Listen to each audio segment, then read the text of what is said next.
짐승의 수 666의 비밀, 이 제목으로 은혜를 나누기를 원합니다. 풍성한 추석, 평화로운 가정 되기를 기도했는데 우리는 666과 지금 씨름을 해야 됩니다.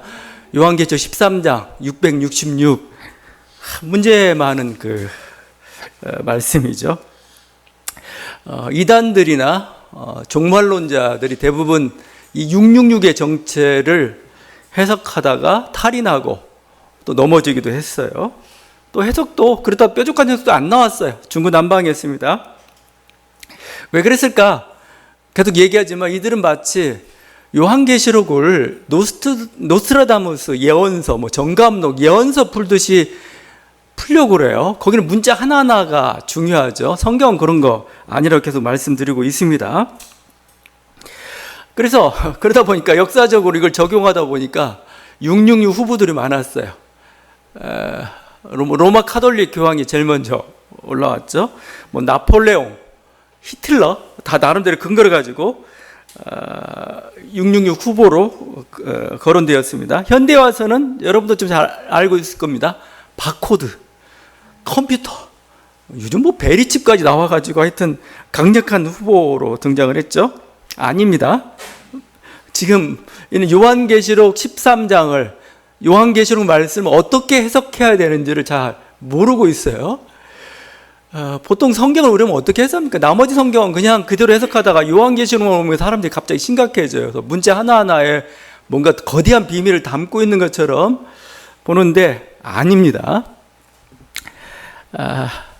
이건 패러디입니다. 패러디. 제가 패러디라고 얘기하니까 좀 딱 할 수도 있겠는데, 제가 이 요한계시록 설교를 준비하면서 주로 참조하는 주석 시리즈가 있어요. 그게 앵커 바이블 주석 시리즈입니다. 가장 최근에 가장 참신한 해석들을 하고 있어요. 요한계시록이라고 2014년도에 나온, 최근이죠. 그러니까 루터 세미나리 신약학 교수인 크레이그 퀘스터라는 분이 저술한 책이에요. 근데 그 내용은 요한계시록과 관련된 그동안 학문적 모든 성과를 종합하고 있어요. 굉장히 잘 썼습니다. 제가 보니까. 근데 이분이 이 13장을 패러디라고 하고 있어요. 저도 깜짝 놀랐는데, 생각해 보니까 여러분, 패러디로 생각해야 요한계시록 13장에서 하나님이 여러분에게 전해주기 전 말씀을 이해할 수가 있어요. 그러니까 역사적 어떤 비밀을 어떤 코드를 통해서 얘기하는 그런 예언이 아니고 패러디 문학에 가깝다는 거예요. 여러분, 패러디라는 게 뭐예요? 익숙한 소재를 가지고 그 익숙한 소재를 약간 뒤틀고 과장해서 익살스럽게 하고 유머스럽게 만드는 겁니다. 그게 바로 패러디예요. 그러니까 지금 요한계시록 13장 이걸 얘기할 때 이 내용을 받는 에베소 주변에 있는 독자들이 알았을까요? 몰랐을까요? 이 내용을. 이렇게 어려워. 아니요. 짐작했어요. 짐작했다는 건 뭐예요? 그들이 가지고 있던 상식과 일반적인 것을 가지고 지금 뭐예요? 뭔가 적용시키고 비교하고 과장하고 그래서 뭔가 풍자하고 있다는 겁니다.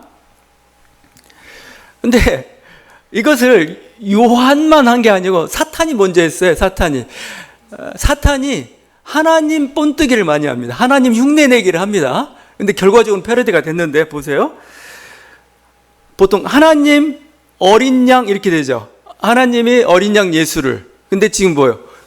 사탄이 뭐예요? 자기의 대행자 짐승을 세상에 파견합니다. 그렇죠? 그 다음에 어린 양이 모든 권력이 부여받고 경배를 받죠. 대신 뭐요? 짐승이 모든 권력을 받고 또 경배를 받습니다. 거기 보면은 참남한 이름을 이마에 달고 경배하는 거죠. 또 패러디가 뭐가 나온 줄 아세요? 어린 양이 죽었다 부활했듯이 뭐예요? 이 짐승도 죽었던 것 같은데 다시 살아나요. 그것도 부활이죠. 짐승의 부활입니다. 그 다음에 또 두 번째 짐승이 또 나와서 하는 일을 보게 되면은 앞에 12장에서 두 증인이 뭔가 증언했던 그 증언처럼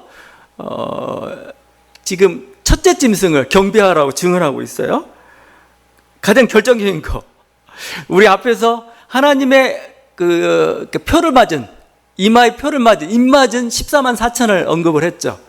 사탄도 표를 합니다. 666 표를 어떻게 했든지 하여튼 그 표식을 하고 있어요. 지금 하나님을 흉내내고 있어요. 근데 보니까 다 실패하고 보니까 우스워요. 이걸 패러디라고 합니다. 사탄은 아마 심각하게 했을지도 모르겠는데 결과적으로 보니까 패러디예요. 요한도 마찬가지입니다. 요한도 심각하게 받아가지고 했는데 결과적으로 보니까 결국 패러디 효과가 나타나고 있어요. 요한은 지금 황제 권력을 짐승에 비유하고 있죠. 이것도 하나의 패러디입니다. 머리가 7이에요. 왕관을 10개를 썼어요. 왕관을 썼다는 건 이거 왕이라는 걸 뜻하잖아요. 권력이라는 걸 뜻하죠. 근데 머리가 7이에요. 그 흉측함은 표범과 비슷하고 그 발은 곰의 발 같고 그 입은 사자의 입과 같습니다. 그러니까 흉측한 짐승이에요. 근데 이 모습은 이미 다니엘서 7장에서도 그 다니엘이 예언했던 바입니다. 하나님을 대적하는 세상 권력, 그게 리스트가 나와요. 페르시아부터 시작해가지고 헬라 그리고 로마까지 그걸 전부 이런 짐승에 비유하고 있습니다. 이렇게 말씀합니다. 큰 짐승 넷이 바다에서 나왔는데 그 모양이 각각 다르더라. 다니엘 7장 3절입니다. 첫째는 사자와 같은데 독수리 날개가 있더니 둘째는 곰과 같은데 또 본즉 다른 짐승 곧 표범과 같은 것이 있는데 그 네 큰 짐승은 세상에 일어날 네 왕이라 이렇게 되어 있죠. 그러니까 거기서 이미 헬라 알렉산더도 나와. 여러분 다니엘에서 잘 찾아보면은 그렇게 해서 이들이 큰 짐승이야 얘기했는데 이어받아가지고 지금 요한이 지금 이들이 짐승이야, 황제 권력이 짐승이야 지금 얘기하고 있는 거예요. 지금 막 그 에베소 지역에서 막 우상 숭배를 강요해요. 그리고 그걸 거부하다가 순교를 당하고 막 고난을 당하고 있습니다. 자, 근데 지금 뭐요? 그 근원에 누가 있느냐는 거예요. 그 근원에 최종적으로 사탄이 있죠. 근데 뭐요? 이 세상에서는 뭐요? 황제 권력이 있다는 거예요. 황제 권력이 우상 숭배를 조장하고 뭐요? 이게 우리를 이렇게 악의 근원이라면 악의 근원 지금. 근데 이 국가 권력이라는 게 짐승과 같아. 진짜 짐승입니다. 국가 권력은. 그 토마스 홉스가 리바이어던이라는 책을 썼죠. 만인에 대한 만인의 투쟁 하면서 국가가 무엇이고 정치가 무엇인가를 아주 리얼하게 썼는데 여기 책 제목이 리바이어던이죠. 리바이어던. 이게 성경에서 얘기하는, 구약 성경에서 얘기하는 리워야단입니다. 리워야단, 옛뱀, 용 이렇게 표현되고 있어요. 그러니까 뭐요? 국가는 짐승이에요. 짐승. 제가 초등학교 때 그 사회 시간이 있는데 제일 이해가 안 돼. 저는 굉장히 착한 사람, 선한 사람이었어요. 그래서 국제 간의 관계는 뭐냐면 뭔가 설린 정의의 실현이 목표다 이렇게 생각했는데 답이 뭐였냐면 국제 간의 관계는 자국의 이익을 중심으로 한다 했어요. 지금은 이해가 되는데 왜 그래? 정의가 아니야? 뭔가 설린이 아니야? 짐승입니다. 국가는. 그래서 아주 정치 권력은 짐승과 같이 탐욕스럽고 폭력적이고 자기 이익만 구하는데 그렇다는 거예요. 요즘 미국의 그 트럼프를 하는 짓 보니까 짐승이 따로 없어요. 거기 마가 세력이라고 하나요? 미국을 유대하게 해서 마가 세력들을 보니까 이성 없어요. 윤리 없어요. 뭐 신뢰 그런 거 없습니다. 오직 자기의 자국의 이익, 백색 남성의 이익만 대변하고 있어요. 그것도 미국의 이익만 대변하고 있는 짐승과 다른 바가 없습니다. 근데 이걸 그대로 추종하는 한국의 극우나 우리 한국 기독교 근본주의 보면 참 그것도 보니까 짐승은 짐승이에요. 근데 어리석은 짐승이에요. 어리석은 짐승.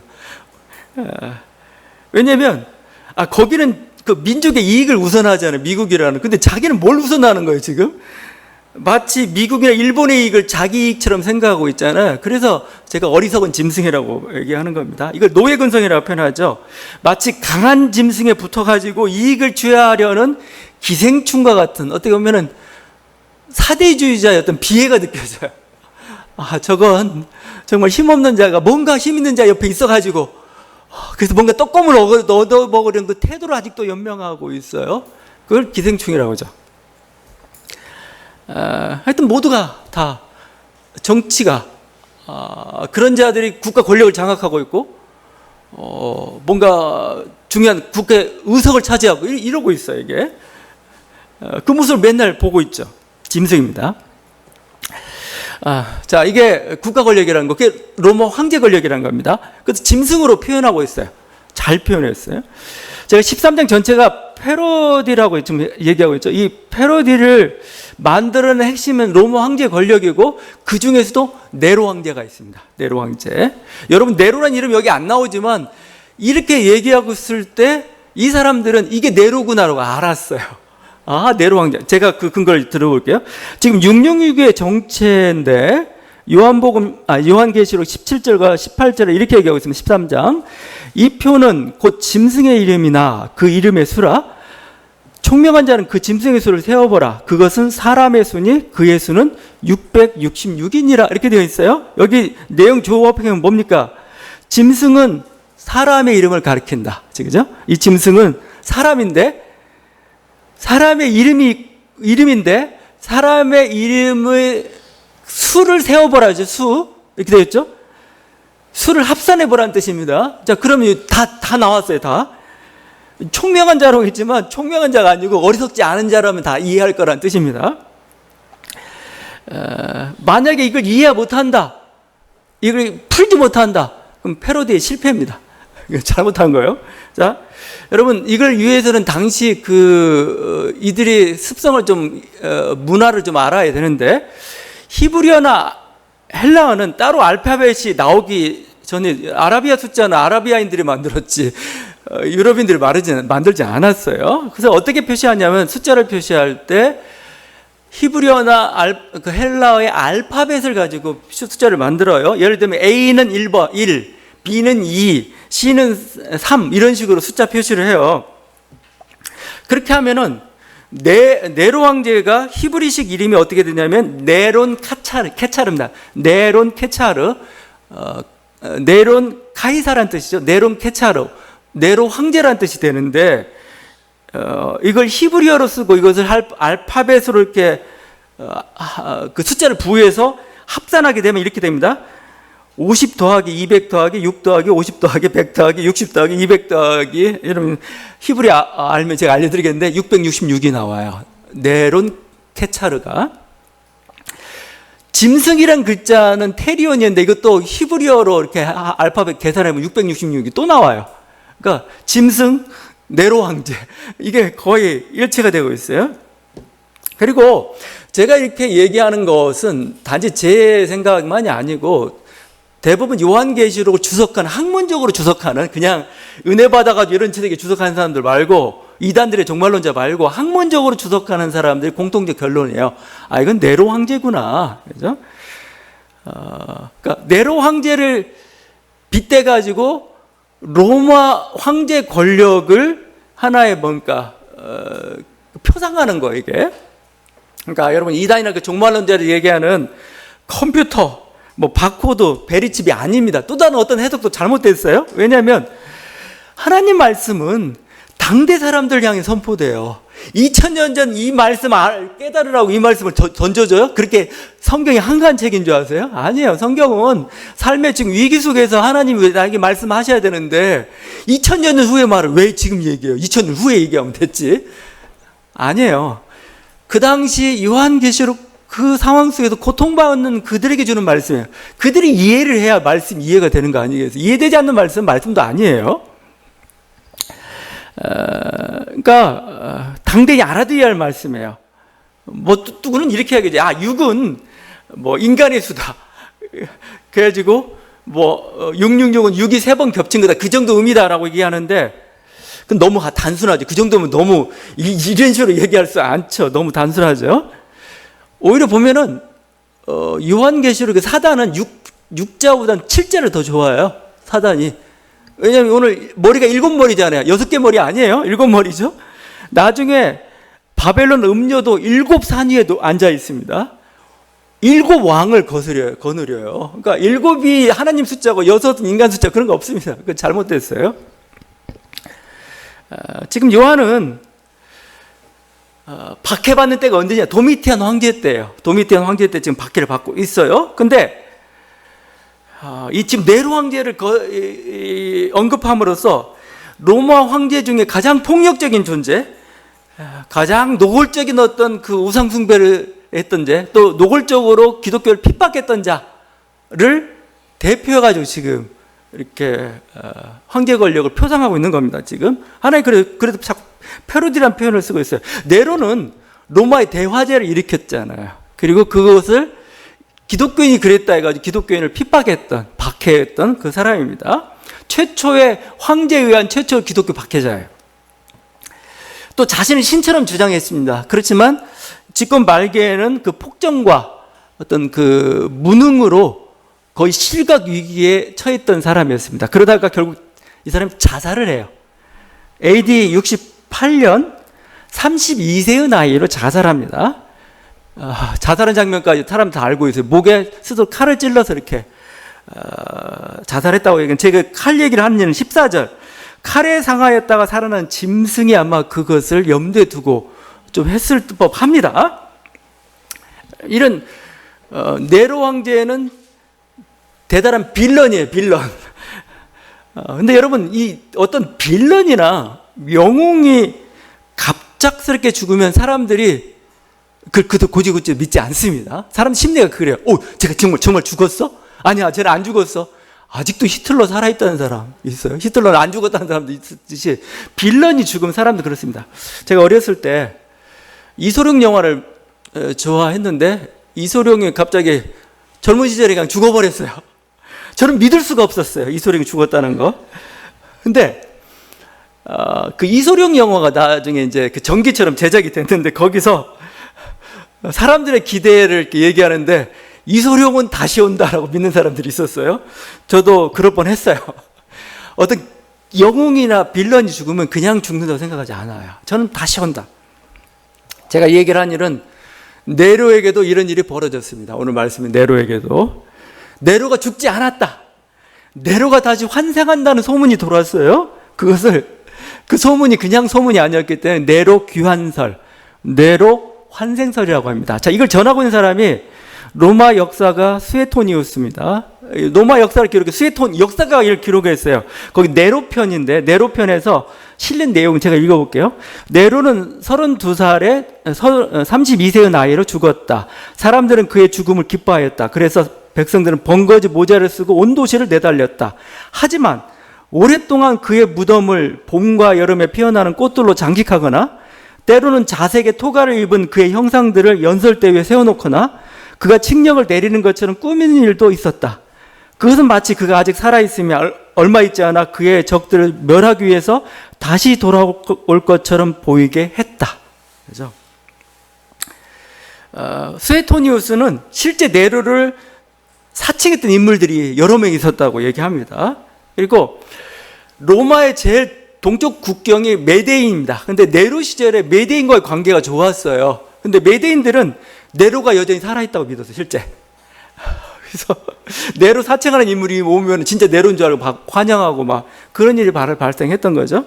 이게 네로 환생설입니다. 환생설. 지금 그걸 배경으로 깔고 있어요. 그래서 요한은 계속 반복하고 13장에서 3번이나 반복해요. 3절 그의 머리 하나가 상하에 죽게 된 것 같더니 그 죽게 되었던 상처가 나음에. 12절 처음 짐승에게 경배하게 하니 곧 죽게 되었던 상처가 나은 자니라. 14절 칼에 상하였다가 살아난 짐승을 하여 우상을 만들라. 그랬죠? 짐승이 다시 부활하는 듯한 것처럼 하죠. 부활. 그래서 처음에는 죽은 것처럼 이렇게 해놨어요. 얘는 죽지 않았어. 뭔가 예수만이 진정한 죽음에도 부활은 보이지 이 사람. 근데 약간 결과적으로 보게 되면 네로도 지금 예수님을 이 짐승도 예수의 부활을 지금 패러디하는 모습이 돼버렸었고 요한은 심각하게 믿으면서 얘기를 했는데 실제 패러디 효과가 좀 나타나고 있어요. 우상이나 권력은 이렇게 이적을 만들어냅니다. 신화를 만들어냅니다. 여러분, 이렇게 극우, 이런 세력들만큼 굉장히 헛소문과 가짜뉴스에 휘둘리기 좋은 사람들이 많지 않아요. 이 사람들 정말 기적도 믿을 사람들이에요. 그렇게 미혹하는 거죠. 제가 자꾸 패러디 얘기하니까 요한이 이것을 자기는 패러디 문학을 쓴다라고 하면서 썼다고 생각하면 오산이죠. 요한은 믿었어, 진짜. 그렇구나. 그러고 생각하면서 전했습니다. 자, 근데 결과적으로 패러디가 돼버렸어요. 패러디가. 저는 이렇게 요한이 하나님께 당했다라고도 이렇게 표현하고 싶어요. 그건 요나도 마찬가지입니다. 요나도 당했어요.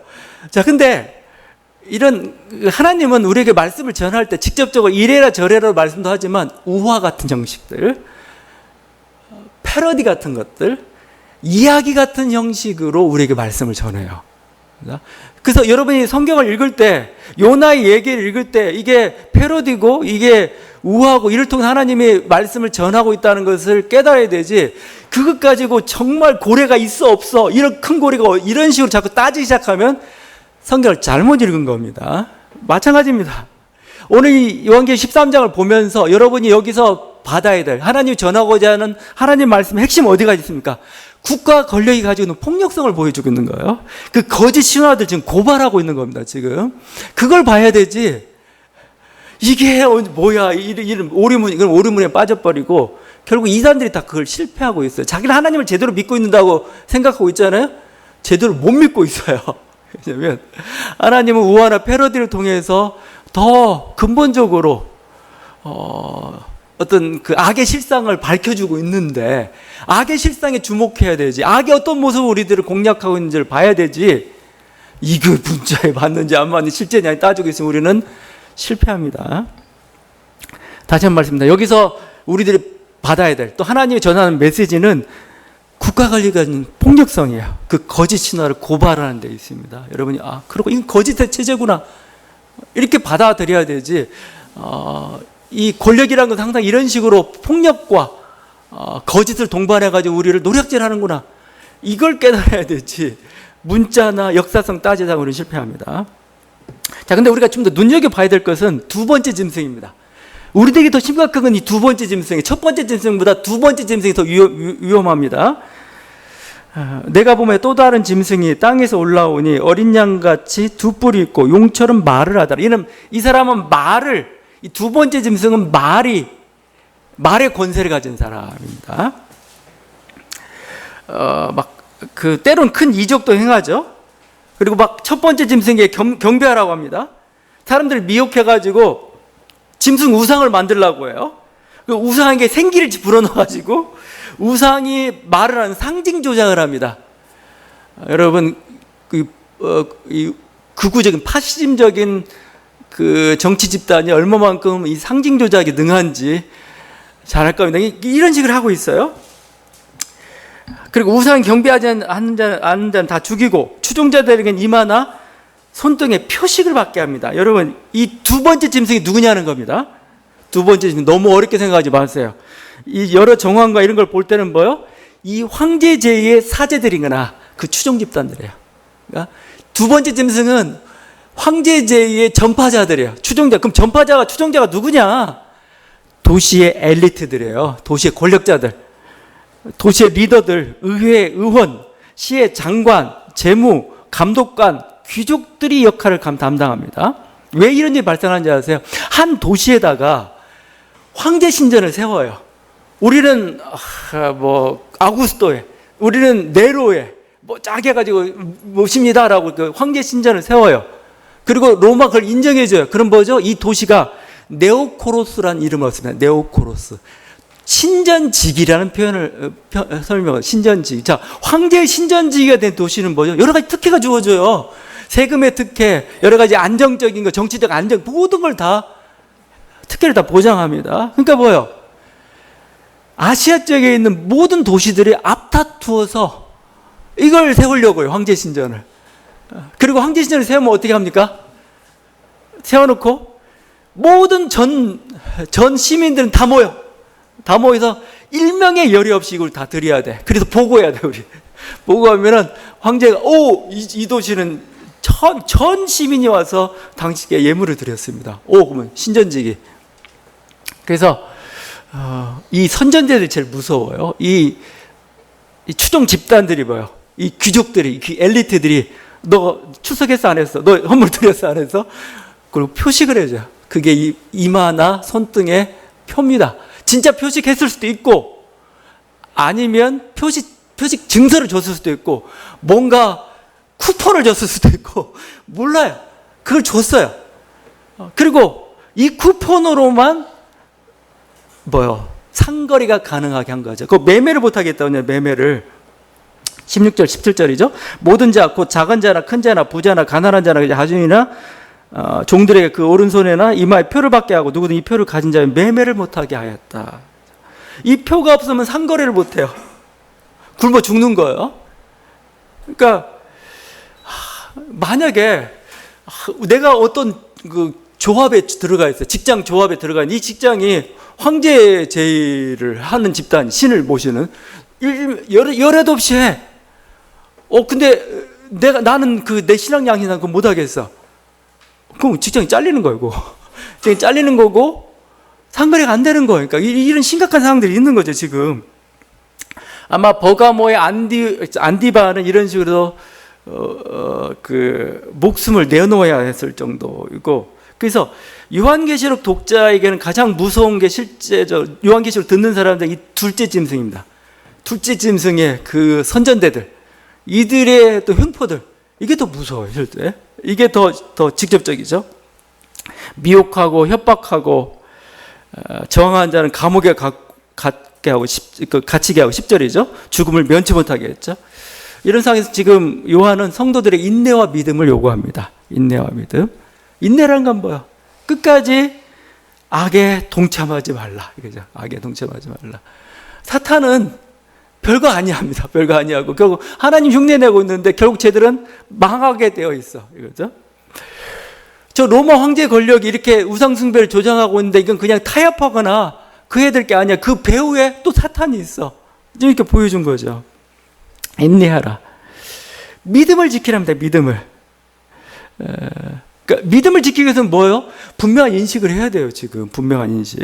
사탄의 의도가 뭔지, 국가 권력의 정체의 배후에 뭐가 있는지를 여러분 파악을 해야 되는 거죠. 그러면서 뭐죠? 우리의 하나님 나라의 승리를, 우리는 승리한다. 이 믿음을 갖는 게 필요합니다. 그게 바로 인내와 믿음이라는 그 단어 속에 들어가 있는 겁니다. 현대 사회에서 신앙인들에게 가장 필요한 게 뭘까? 저는 분별력입니다. 분별력.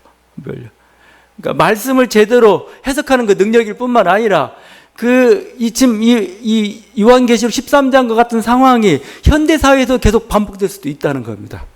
어떤 그 권력과 힘을 가지고 교묘하게, 사실은 사도 바울이 그랬잖아요. 탐심은 우상숭배라고 했잖아요. 탐심은 우상숭배.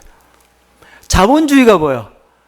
자본주의 탐욕체제를 뭐였죠? 자본주의 탐욕체제를 사탄이 뒤에서 조종하면서 느낌이 이렇습니다. 우리로 하여금 이 탐욕체제에 들어오라는 거예요. 나는 뭐 하기 위해서 어쩔 수 없어 이렇게 얘기하고 있지만 사실 재물량에서 필요하죠. 나름대로 필요하겠는데 이게 탐욕으로 가면 안 됩니다. 탐욕으로 가면 안 되고 이게 자신의 모든 걸 결정하는 게 돼서는 안 돼요. 그건 하나의 수단일 뿐입니다.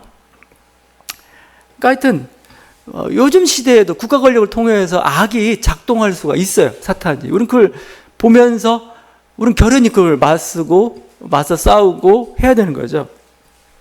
그럼 다시 한번 이런 어떤 거짓 선지자들의 어떤 미혹들이죠. 그게 넘어가지 말길 바랍니다. 분별력이 있어야 됩니다.